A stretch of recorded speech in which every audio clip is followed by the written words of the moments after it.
That satsang stampede at Hathras has claimed over 120 lives. Uttar Pradesh Chief Minister Yogi Adityanath visited the stampede site and has ordered an SIT probe. A judicial commission has also been formed.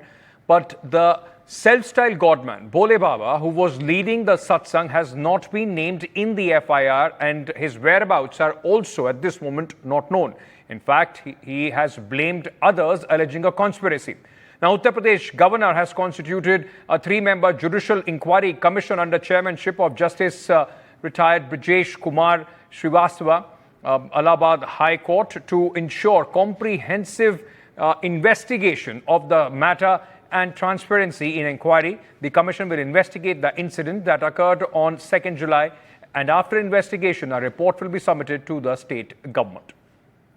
आपने अभी क्या inspect किया अंदर, and what is the course of action ahead? अभी उच्च स्तरीय जांच के साथ साथ न्यायिक जांच बैठा दी गई है और उसकी रिपोर्ट शीघ्र से शीघ्र आएगी। कोई भी दोषी इसमें छोड़ा नहीं जाएगा। कड़ी कार्रवाई सरकार करने के लिए प्रतिबद्ध है। कुल 118 मृत व्यक्तियों का पोस्टमार्टम किया गया है। 5 व्यक्तियों जो मृत हैं उनकी शिनाख्त अभी नहीं हो पाई, वो की जा रही है और सभी मृत व्यक्तियों को पोस्टमार्टम के बाद उनके घरों को रवाना कर दिया गया है। कुल 20 घायल हमारे पास अभी विभिन्न अस्पतालों में हैं, जिनका बेहतर से बेहतर इलाज किया जा रहा है। जांच में भी क्या जारी है सर? अभी जांच रिपोर्ट जैसे ही आएगी हम आपके समक्ष पुनः आएंगे। और FIR में ये जो बाबा है उनका नाम क्यों नहीं मेंशन अभी आप इंतजार करें, जांच रिपोर्ट जैसे आएगी कितनी भी पहुंच वाला व्यक्ति होगा कोई बचेगा नहीं। कड़ी से कड़ी सजा सभी दोषियों को मिलेगी। और मुआवजे की बात जहाँ तक है, मुआवजा केंद्र सरकार ने और प्रदेश सरकार ने घोषित कर दिया है। पूरी सरकार पीड़ितों के साथ खड़ी है। जो भी आवश्यकता होगी उसे हम पूरा करेंगे। क्या ये अथॉरिटीज के एंड से एक लैप्स था या फिर जो ऑर्गेनाइजर्स थे बाबा की तरफ से उनके तरफ से एक लैप्स था? अभी जैसे ही जांच रिपोर्ट आ जाएगी तभी कुछ कहने की स्थिति में हम होंगे। ना जांच रिपोर्ट कब तक आएगी सर? शीघ्र से शीघ्र कर देने के लिए कहा गया है। आप इंतजार करें, हो सकता है कि हम जल्दी आपके समक्ष पुनः आए। एक्शन माननीय मुख्यमंत्री जी आए थे।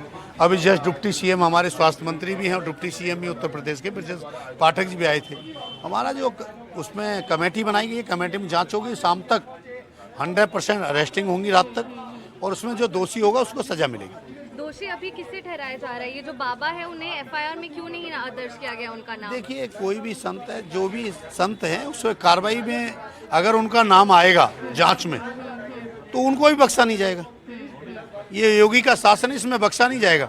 चाहे स्वयं वो जो प्रवचन देने आए बाबा हैं, वो जो भी हैं, वो अगर दोषी हैं और उस कोरम में आ रहे हैं तो 100% अरेस्टिंग होगी। और यहाँ पर जो विक्टिम सारे हैं जिनकी मृत्यु भी हो गई और जिनकी अभी ट्रीटमेंट भी चल रही है, उनके लिए क्या मुआवजा की बात है? ये तो देखिए, महाराज जी ने स्वयं ने आदेश जारी कर दिया, सबको सहयोग भी दिया जा रहा है। प्रदेश सरकार ने उनको सहायता के लिए आदेश कर दिया। और इतना जो ये लैप्स हुआ है, ये लैप्स किसकी तरफ में हुआ है? आप ऑर्गेनाइजर्स की तरफ में या फिर गवर्नमेंट की तरफ? नहीं, गवर्नमेंट का तो कोई गवर्नमेंट परमिशन देती है। स्वयं उनकी सुरक्षा, उनके सेवादार होते हैं, स्वयं सारे उनके सेवादार होते हैं और सेवादारी उनकी सुरक्षा करते हैं। हमारा कोई भी लोकल प्रशासन का व्यक्ति उसमें अंदर नहीं घुस सकता, क्योंकि उनकी स्वयं की फोर्स है। एक स्वयं के कपड़े पहन के, सफ़ेद कपड़े पहन के चलती है और लाल से कपड़े पहन के चलती है, और गाड़ियां उनके साथ चलती हैं। कम से कम 100 गाड़ियां चलती हैं और कई जिलों के लोग यहाँ पर बसों से आते हैं। उनका स्वयं व्यवस्था होती है, केवल हमारे प्रशासन से परमिशन लेते हैं। वो परमिशन का काम होता है। कोई भी हमसे न सुरक्षा की मांग करते हो, हमारी लोकल पुलिस अंदर भी नहीं जा सकती उनके पंडा। ये रिपोर्ट जिसकी आप बात कर रहे हैं वो कब तक जारी होगी और अरेस्ट कब तक एक्सपेक्ट कर सकते हैं? अरेस्ट तो शाम तक अरेस्टिंग हो जाएगी, उस पर लगी हुई है फोर्स। महाराज जी के आदेश के बाद अरेस्टिंग जल्दी होगी। What I am being told by top sources within the UP police is that there is an indication now that the Baba is in fact indeed in Mainpuri inside that ashram. Remember, various guards had earlier indicated to NDTV that he is inside the ashram, but the UP police said that their teams were there earlier and he was nowhere to be found.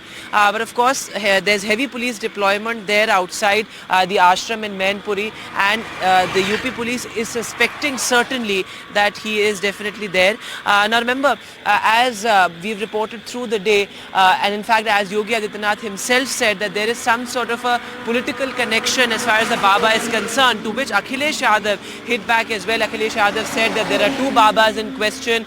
Who do we hold accountable? So sort of a political war of words over that as well. But in the next 14 to 16 hours, the panel that has been formed by the UP government will submit its report to the UP government. That's going to be important. Though what has been the most shocking development of the day is that in the FIR, the Baba was not named at all. In fact, one of his main sevadars or the organizers was named in that FIR. Serious charges like culpable homicide, etc. have been invoked in that FIR. But what I am being told, importantly, and let me quickly mention this, that the UP police are looking at adding the Baba's name in that FIR. So if that happens, then his arrest is of course likely in the next few days.